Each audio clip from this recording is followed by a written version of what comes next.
I have a promise for our listeners. Do you want to know what it is, Vanessa? I do. It's that within minutes of this episode playing, you will start to feel a fuzzy, amazing feeling in your brain. That is the feeling of dopamine surging because you're like, this woman gets it. And everything she is saying just makes my brain ping with joy. Ellen Galinsky is here today to talk about how we should reframe how we think about adolescence, but she does it by citing, I've never had someone on this podcast, I don't think we've ever had someone cite quite so many studies in quite so much detail in as an accessible manner as Ellen does it. My brain is on fire. Yours will be too. Ellen Galinsky is a researcher over decades. She has a master's in child development from Bank Street College of Education, where she worked as an educator for many years. And she's done research on childcare and parent-professional relationships and parent development and work-family issues and youth voice. And she describes herself as a civic scientist, which means she not only studies people, but she also includes the voices of the subjects of her studies in the research itself.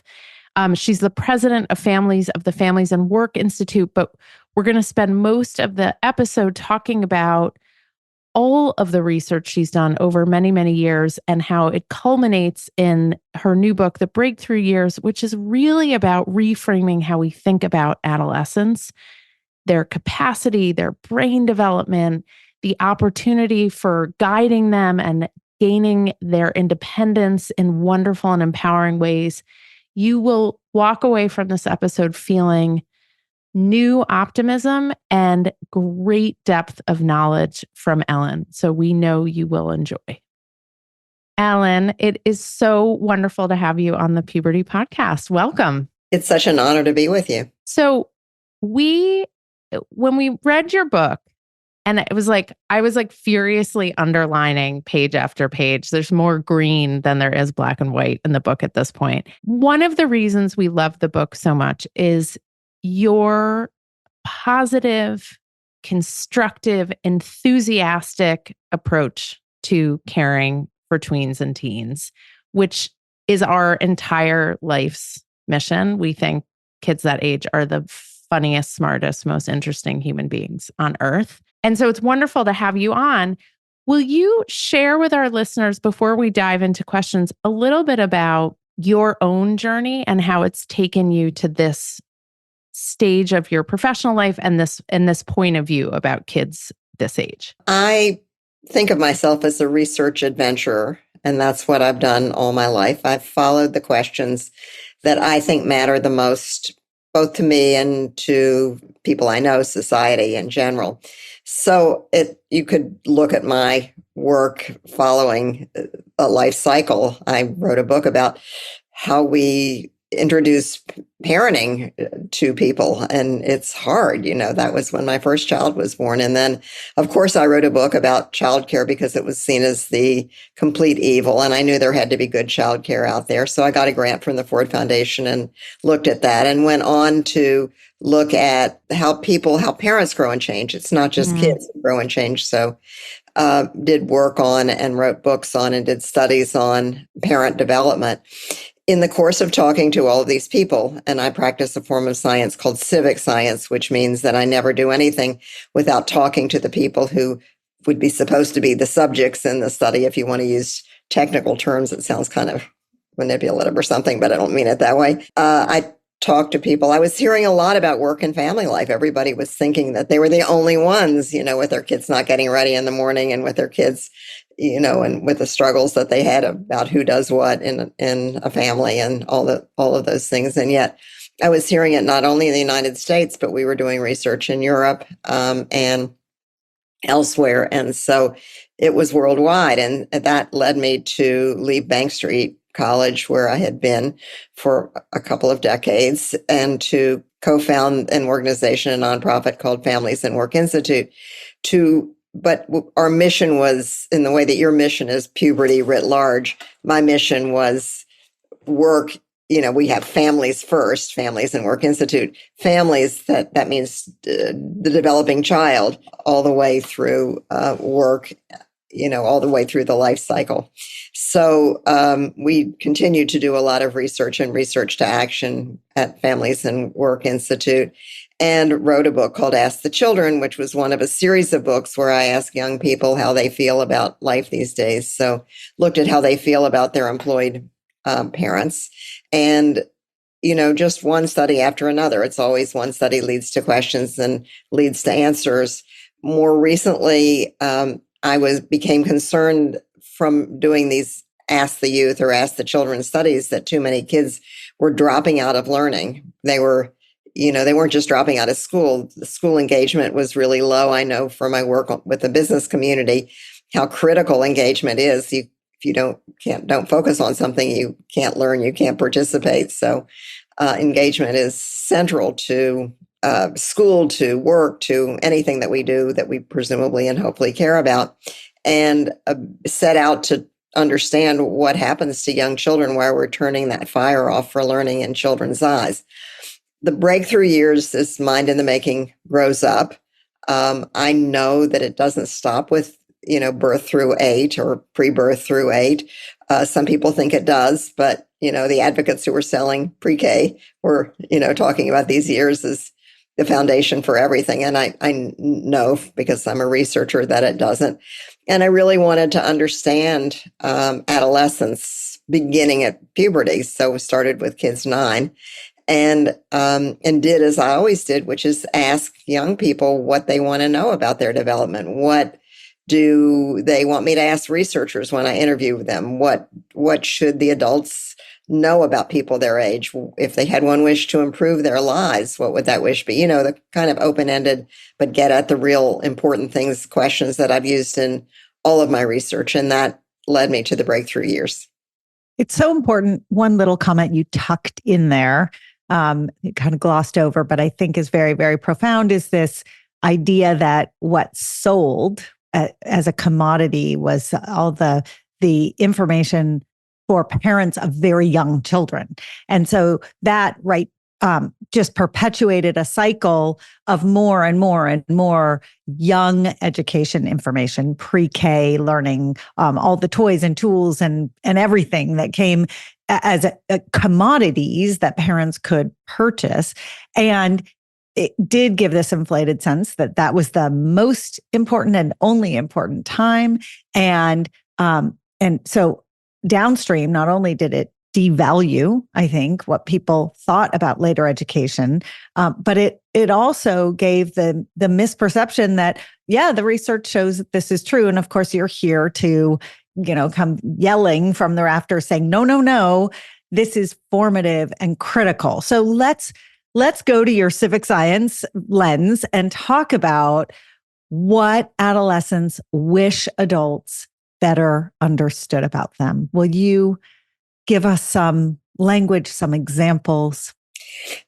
There were overall 5 things that young people told me through a nationally representative study. Again, I'm a researcher, so I started by talking to 14 to 18-year-olds. 38 is a random number. It just happened to be that. It was a whole summer with my grandson in tow. And I wanted a young person to go out and listen with me because I didn't want to make sure that I wanted to make sure that I was hearing it through his lens and my lens too. And I liked having a boy, I liked having a young man with me. He was, just beginning to grow out of adolescence. He was finishing college at that point. So I did a nationally representative study, and I found the first thing is, so the question was, what do you want to tell the adults of America about people your age? And the first response was, we are smarter than you think. We want to understand our development, but you don't understand our development. You were a teenager once. Why don't you understand this? Young woman said, that's my biggest question. And that leads, and we don't. I mean, a way I got at whether we do or don't understand the development was I was sitting at a conference of neuroscientists, and they were debating about what parents understood about teenagers and whether their messages were harmful or hurtful. They were actually having a pretty cutthroat, it was not a pleasant fight because some people were accusing each other of being harmful in the way that they messaged the neuroscience to parents. And I was sitting there, and I just pulled out my, ever-present pad of paper and wrote down, if parents had a word or phrase to describe the teen brain, what would it be? And it was 2019. I was in the process of writing the survey, and I could add it to my study. I did.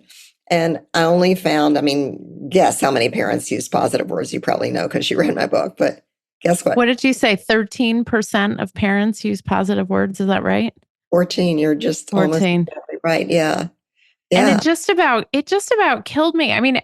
We talk about teenagers feeling misunderstood, but the depth of their understanding in the ways in which they were not understood was really fascinating to me. And in particular, and I don't want to derail your response to Cara, but the decision-making stuff, the brain development. Yep. I felt in particular, as you said, this young woman was like, you were my age. Why don't you get this? And I think there is a fair response to her, which is the brain science and the brain research was not where it is now when we were going through adolescence. So I think part of it is we literally know more about teen brains than we did. And also we can get into that, but the original research into adolescence was this, Sturm und Drang, the what is it? Storm and stress in German. And so the origins of the research sits in with a negative intonation. So the kids are like, why don't you get me? Why are you writing me off? Why do you assume, it's always going to be bad? Why are you dismissing me? And over. Am I missing any of okay. No, I think what the word that parents used most frequently was really interesting to me because it was the word immature. 11% of parents use the word immature. Of course they are. And then 8% of parents used words that were the equivalent of immature, unfinished, mush, incomplete, words like that. And so that tells you that we're judging them as deficit, as not adults. We're not judging them for what we understand this developmental phase to be. And that takes us into the brain development and your point that we so focused on risky decisions and kids doing awful things as researchers for so many years that it's no wonder, in a sense, that parents don't understand. The analogy that really bothers me the most is that adolescents are like a car with no brakes. And that goes to the fact that the prefrontal cortex, on average, develops more slowly than the reward center. But when you start to look at that research in a more nuanced way, and researchers have done this incredibly, they've really, this was the fight that I was hearing at the neuroscience conference. They've found that is not typical of all children. You could go between it's typical of maybe a half to 30% of kids where this development is uneven, but it completely depends on the circumstances that kids are in. There is one researcher, Jennifer Pfeiffer, said to me, there is no action without the reaction to the social environment that kids are in. So if kids are in one environment, they might behave one way, and in another environment, they might behave another way. What we don't understand, we wouldn't call an infant an immature toddler. We wouldn't call a preschooler, or a toddler an immature preschooler. What we don't understand is that kids need to explore. They're moving out from their families. In doing that, they need to be adventuresome, but they also need to be highly sensitive, emotional, like emotional detectors to what's going on. Every culture, every species, how else will they know if they're safe? So we don't understand that. Ellen, let's break down, because you make so many important points and each one is incredibly relevant and important for our audience to hear. And the first thing is the focus on the brain research historically focused on the negatives, the risky decision-making, the peer influence. But in the breakthrough years, you talk about actually that there's all sorts of research about the opportunity and the positives in the teen brain and the stage of development that they're at. And Cara talks about this when we go on the road. We talk about a bunch of different topics, one of which is brain development and decision making. And she talks about the upside of the limbic system and the risk taking and the creativity. So will you help our audience understand, who are all sitting here like thinking about all the things their kid did this weekend that made them absolutely just baffled? Will you reassure people with what are the opportunities of this stage of brain development and kind of ground it in where kids are at this point? Kids are moving out to figure out who they are and who they'll become. So it couldn't be a more important time. That's why I call it the breakthrough years. I also call it the breakthrough years because so many researchers had breakthroughs themselves in saying, wait a minute.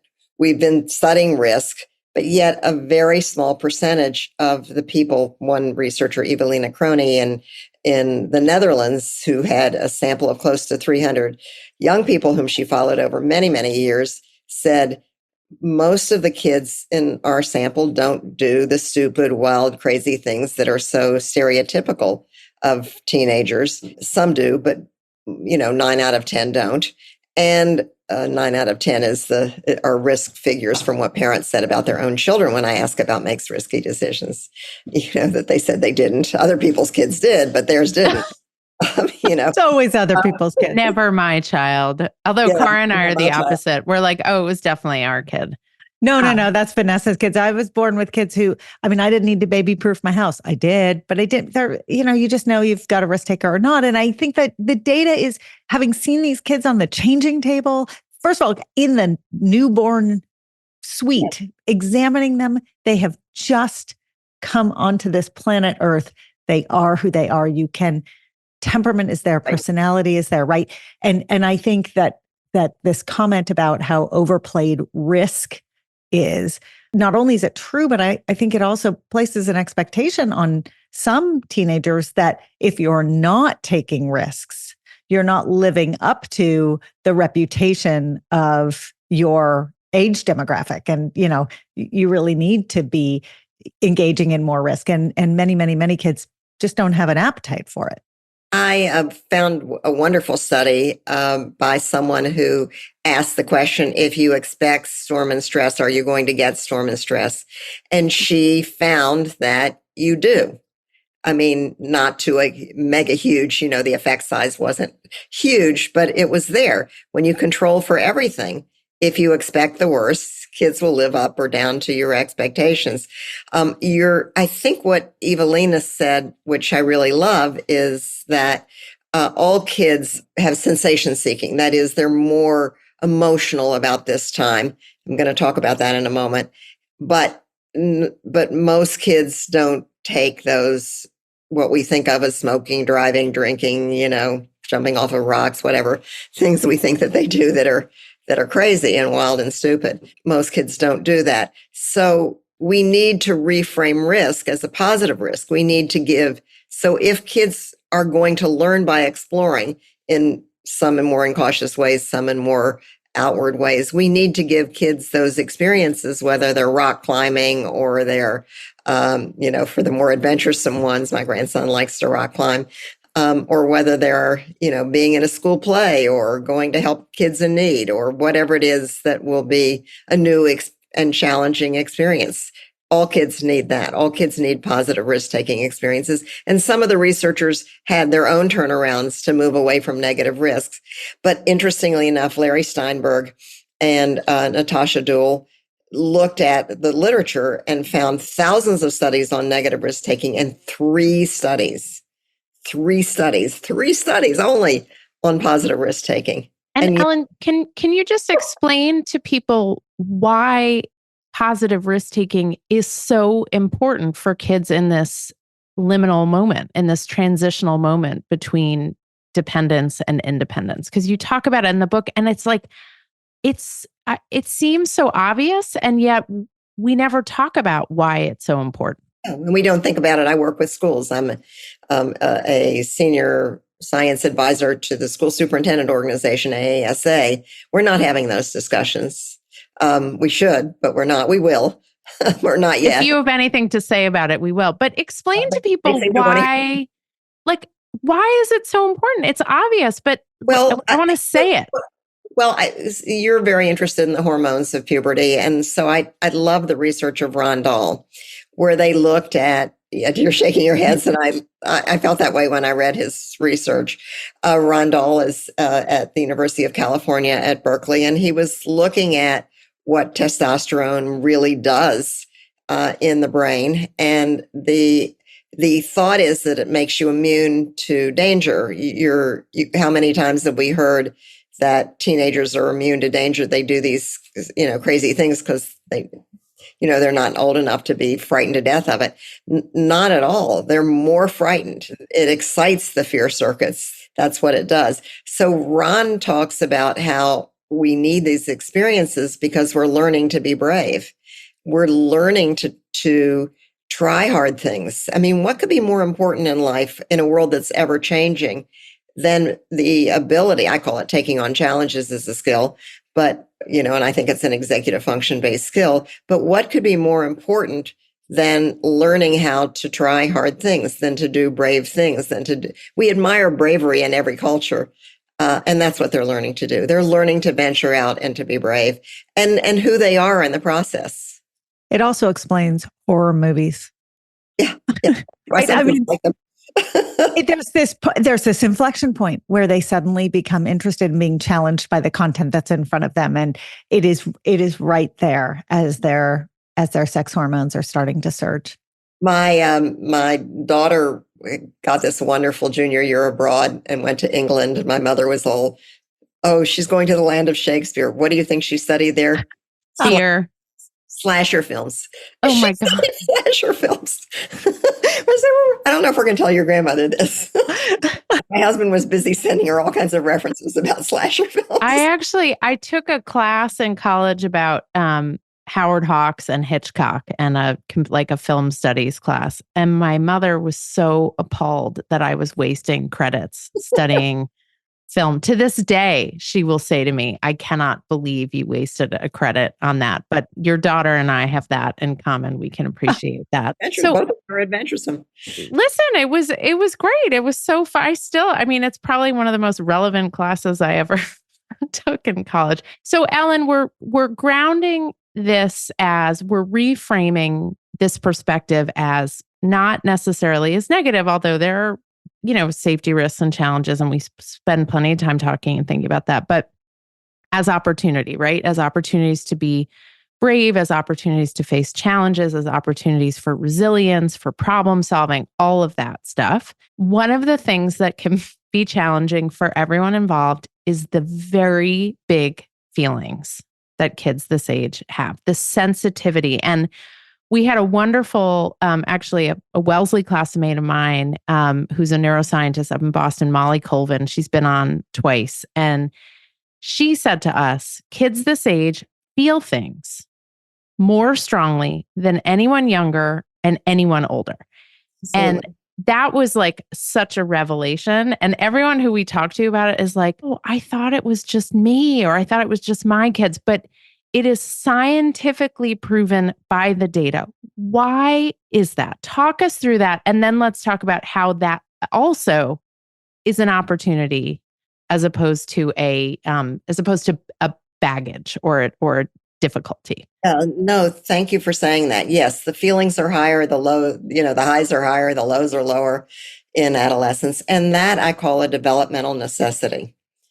It's a developmental necessity because how else would we know when we venture out if it's safe or not, if we can trust these kids or not, if this is a good place for us or not? We need to be emotional detectors, is the language that I ended up using. We need to do that because, we don't have experience yet in all different kinds of situations. So how else would we know if we didn't react strongly? It's just developmentally necessary to be able to do that. And I think where we get into trouble, and this was one of the things that kids said to me really strongly, a second message that was so important was, talk with us, don't talk at us. And by that, they meant, a lot of them talk about how you don't understand how to talk to us. And I think that's true because those big feelings can overwhelm us and we don't know. So we say things like, oh, well, you'll grow out of it, or it's your hormones, or, when I was your age, I blah, blah, blah, walked through the woods and my bare feet and, all those sorts of things. And I think that kids said to me really clearly that that's disrespectful. I think for us as adults, as parents, we need to accept their big feelings because they're there. And we need to say, I understand, and you're supposed to feel this way. I think if they knew, just like you were saying, everybody went, wow, that's an aha. If they knew that they're supposed to react really strongly, then it might be helpful. And you can say things like, you won't feel this way always, but right now you do. So let's talk about how you're, back into your decision making, how you're going to deal with this, rather than dismissing it or writing it off, or that's a very big issue for kids. And these concepts that you're describing are very interwoven. The beginning, you described how kids are frustrated that their parents don't have knowledge, right? Either acquired or remembered. And here we're talking about big feelings that are hormonally driven and neurodevelopmentally driven, that we know all of the adults in the scenario did experience. And so you connect the dots and go, well, why, if every adolescent has a brain that is more sensitive and has feelings that are bigger and more exaggerated, why don't the adults remember that and talk about it with empathy? And do you want to talk about that a little bit and what Sure. drives that? I looked at the reasons why we don't, and I think that there are a number. One is that we're afraid for them. We know the bigger, wider world. We know that it can be dangerous. We are afraid. We have a necessary parental. So it's just like they're driven to feel big feelings. We're driven to want to protect them. So those just clash. During these years, we're a little afraid of them. I think also another reason is what's called the curse of knowledge. And there's it's a cognitive bias, a pretty strong literature about the curse of knowledge, which means that what we now know, we don't know that other people don't know. So it's really hard.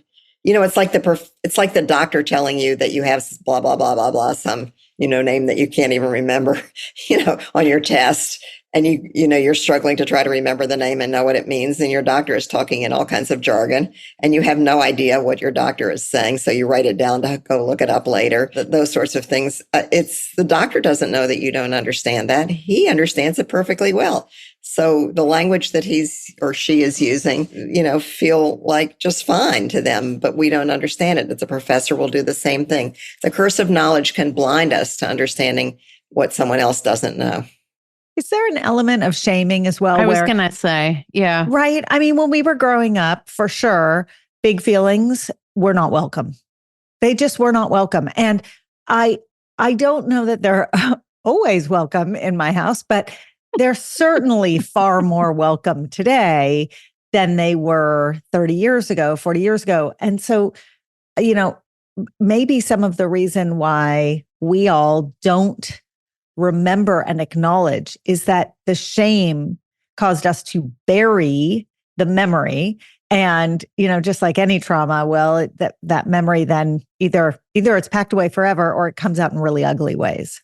Yeah, I read books about the good old days. I lived through the good old days and I can tell you they weren't so good old. I remember Dr. Spock telling me once that, how freaked out new parents got. And everybody said, oh, the parents used to blah, blah, blah, blah. I think that there's a feeling that I think that's brilliant. Yes. I think there's also a feeling that if we indulge them, we're soft, we're permissive, we're letting them walk all over us. We're not setting rules or boundaries. And you can acknowledge big feelings as a parent. I mean, I can't say that it's always easy. I've had 2 teenage children and 2 well, one emerging teenage grandson and another who's been through teenager. And so I've lived through this a couple of times. It's not always easy. You do want to go, into the bathroom and, But people don't always realize it's actually much faster road to calming a kid down or helping a kid calm themselves down. If you just validate it, it like takes the air out of the balloon. Whereas if you react and fight the big feelings, it just keeps it elevated for much longer. Yeah. And I think we need to change. I mean, there's so much we need to change about the perceptions of adolescence or puberty, but that's one of them. That if you acknowledge a big feeling, you're a snowflake parent, or you're a slow power, you're fixing everything for kids, or those sorts of things. You can acknowledge big feelings and still have rules, and still, Eliza told a story when she spoke, so you were there. You probably heard it, about how her mother cried when her boyfriend broke up with her, and when Eliza's boyfriend broke up with Eliza, her mother cried. Yeah, Tara, that's the context. I'm just flashing back to remember if my mom ever cried when I broke up with a boyfriend, and I don't think so. I'll tell it. Broke up with her. That was the problem.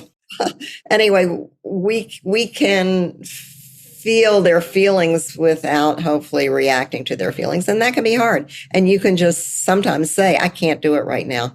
I've got to have a time out for me. I've got to have a pause for me. Pauses are really quite wonderful in parenting, and then come back and solve for it. Ellen, you talk about another area that we have come to fear a bit, dopamine, which we think of as a society as, related to addiction and substance abuse and all of those things. But in the book, The Breakthrough Years, you talk about dopamine actually as an opportunity for learning new skills.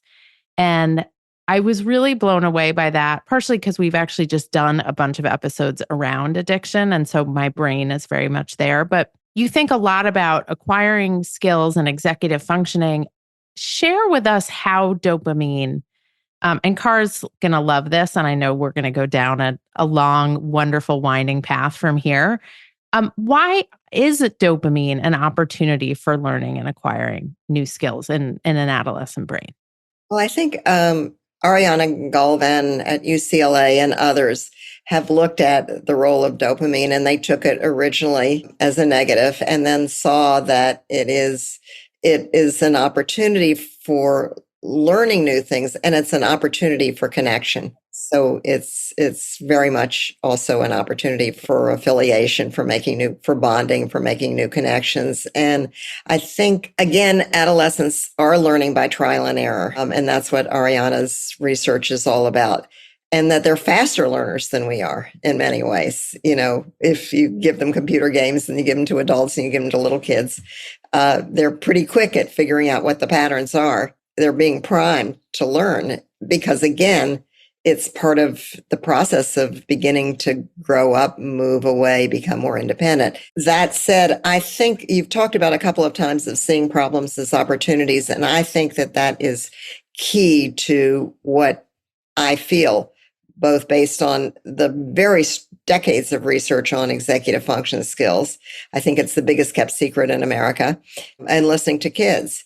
Where kids are saying, you say we're not smart, we're not smart, but they are smart, and they're smart as they should be at this age.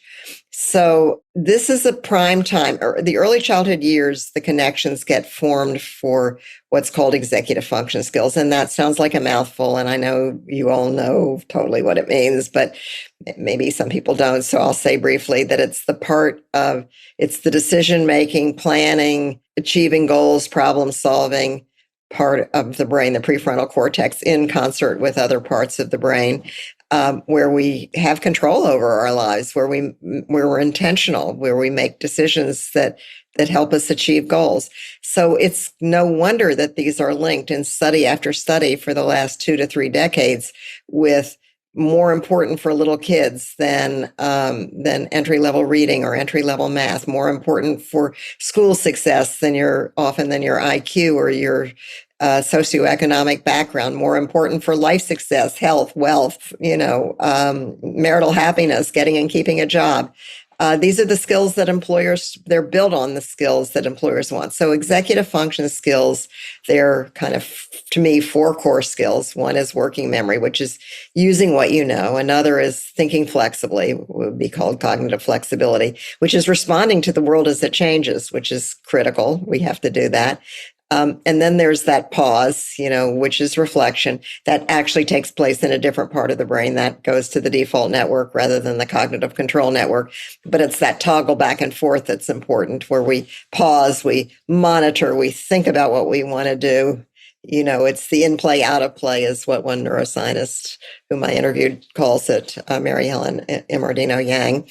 And then it's self-control. So doing what you need to do, not going on automatic, but doing what you need to do to achieve a goal. Those skills are the building blocks of things like setting goals, or understanding how other people think and feel, or what I call perspective taking, or communicating and collaborating, or problem solving, which for me includes relational reasoning, seeing how information goes together. It includes critical thinking. It includes making meaning of the whole situation. And then finally, I don't like resilience because it sounds like you just cope with the bad things that happen. I like being active, so I call it taking on challenges, because I think, that builds on all of these core executive function skills. We are not intentionally promoting these skills with kids. They are the most important thing that we can do as parents, as teachers. We're not promoting them. And if we saw these really tough times as opportunities to promote these skills, what a different life we would have as parents, and what a different life our kids would have. Well, and I want to try to tie a bow around everything you just said, which is extraordinarily hard to do because you went so deep in so many different directions. And it was amazing. That was like a 5-minute masterclass, and incredible. But when kids master some of the executive function skills that you described, they feel good. They feel good because there's a dopamine hit in their brain. When the executive function results in achievement in some way, it feels good inside your brain. And I think when we boil it down to a very simplistic equation like that, it can then make sense to parents why the advice is encourage them to let them develop their executive function skills when they're struggling, guide them, scaffold them, but don't just do it for them. Because ultimately, these are the good dopamine hits. You talked about dopamine, and Vanessa talked about dopamine as being something that has been negativized a little bit, but we can reframe the way we think about dopamine and should. Peer pressure. Peer pressure is not all negative. It is not all drink or do this or do that. You can have peer pressure to study for a test. A bunch of your friends are studying. Everyone does well. There's success. The dopamine goes flying around the brain. You feel great and you want to do it again. So all of these concepts tether together in a very beautiful way. It's like an orchestra in the brain. And right, it is. And when we, just to take it to the very starting place where you began a few minutes ago, when we hear from kids, when you hear from kids that adults think they are not smart or not as smart as they should be or could be, this type of intelligence, this is not just a critical type of intelligence for their future wellness, but this type of intelligence is there. They have it. It's innate. They're looking to develop it and explore it, but it doesn't come without bumps along the road. They have to test, right? You have to practice what following through on a path, an executive path might look like, and get it wrong some of the time in order to be redirected and get it right. And this is all sort of, when you do well and you hit your goal, dopamine, boom, surges. When you hit that wall and you don't do well, you're not going to get the dopamine hit. You're not going to go back and do that thing again. I mean, it's all just so connected. The way you think about it, frankly, just a side note, the number of studies you cite and the way that you footnote every author and every researcher, everyone should do what you do and speak the way you speak. It is a breath of fresh air to hear people being acknowledged their work. So, but I feel like what you've done is you've given parents an argument to let go a little and let their kids' brains do what their kids' brains are supposed to do. And you use the word scaffold, and I think that's so important. I have a process in the book that I use as a teacher and then I use as a parent called shared solutions. And it's just a good example of scaffolding in teaching these executive function type skills. So I talked to a parent the other day. She has a 12-year-old. Her kid would come home from school. He would litter everything. He'd throw down his stuff and never put it away. It would just be littering everything. And he'd go straight for the couch and games, and said he had a hard day at school. He needed to chill and veg out. It was his word, actually. And rather than get into, well, they'd already probably gotten into a bunch of fights, but rather than getting into another fight, she decided to try shared solutions, which is that it's a problem-solving process. Now, you as the adult are setting the rules. It is not permissive. It is authoritative. If you want to talk about that kind of parenting, you're saying you will do your homework. You will clean up your stuff. There are rules. But you're helping your child solve the problem, your decision-making, with you. So she said, what ideas do you have? So here are the rules. Evenings are not fun when you go and you veg out and then I let you, and then you don't want to do your homework because you're really too tired and you don't want to pick up all your stuff and it's just not working, and then homework becomes a nightmare. So what ideas do you have for solving this? Now, it's not permissive because the guardrails are there. And then you write down all of the ideas. I used to write them down and put them on the refrigerator. My kids would come up with wonderful ideas like, we should get rid of the brother. We should get rid of this. That's always the first response is get rid of my siblings. That's not going to happen. So, you talk about, you evaluate the solutions, like what would work for you and what would work for me. It would not work to get rid of this kid. But in this case, this 12-year-old came up with the idea of he should walk in a different door from school. If he walked in a different door, it was just, I think, a brilliant idea. It's your dopamine thing. He walks in a different door. He walks in the door where all of the cubbies or shelves are to put away his stuff. I don't exactly know how his house works, but he puts away his stuff. And then he has a choice that he makes right then and there, whether he's going to spend 45 minutes on games and do his homework second, or do his homework first and then have more time for games. It's that one marshmallow now, 2 marshmallows later. Right. And Walter Michel. And he set a timer for himself. So look at what he's done. He's taken a challenge and turned it into an opportunity. His family has.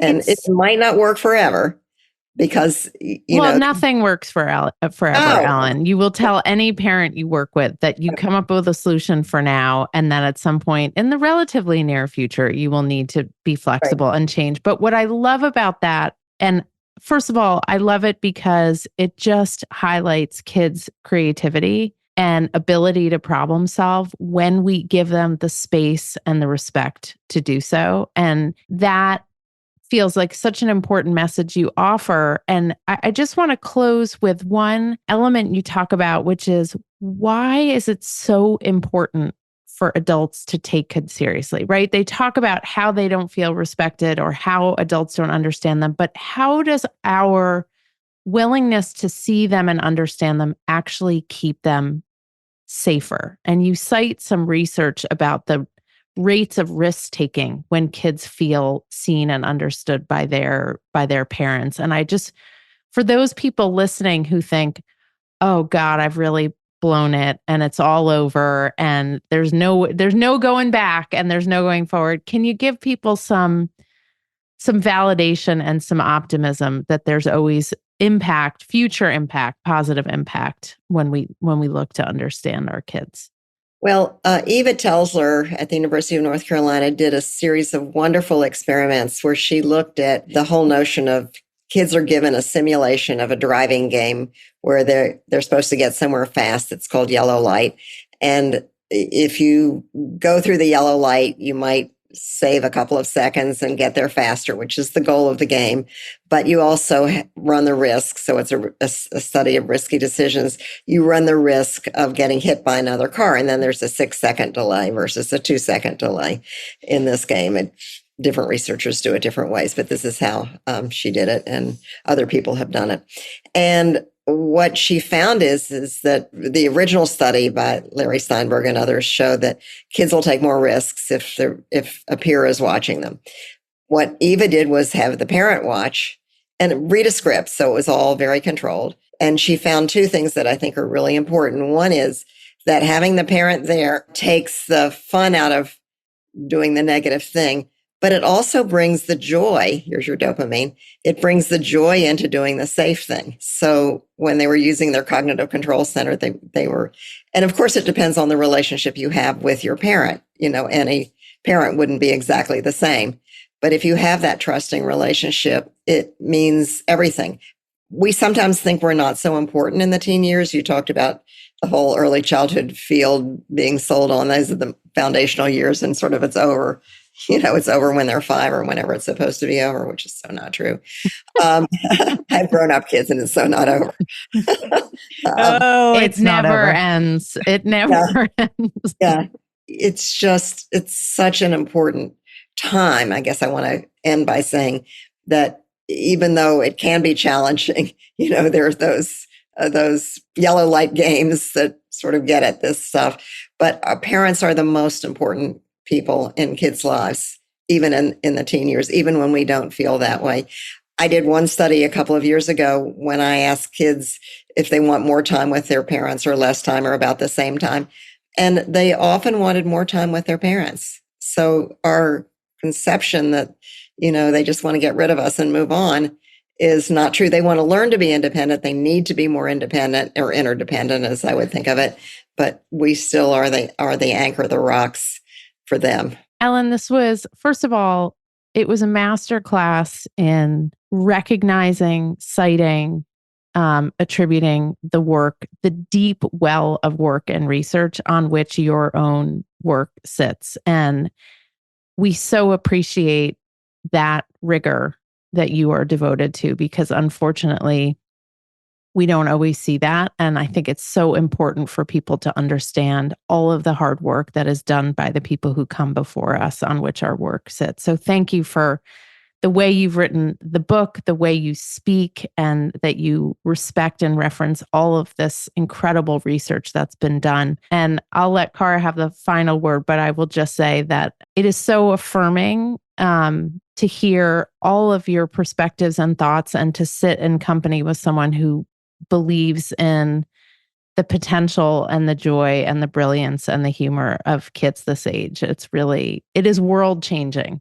I think, if we change our perspectives on how we think of teens. I feel the dopamine surging. That's all I have to say. The dopamine is real. We need to make those t-shirts. If anyone wants a dopamine hit, they can just hang out with Ellen. It's great. 100%. Ellen, what a pleasure. Thank you for joining us. Thank you for putting into the world what you put into the world. We will link to. We're not linking to every study. We'll link to the book, and they can buy to everything you've written. Yes, but and we are thrilled to have your voice on the Puberty Podcast. Thank you. Anytime. I love being here, and I can't think of anything more important than turning around our negative views of teenagers. We're going to depend on this next generation.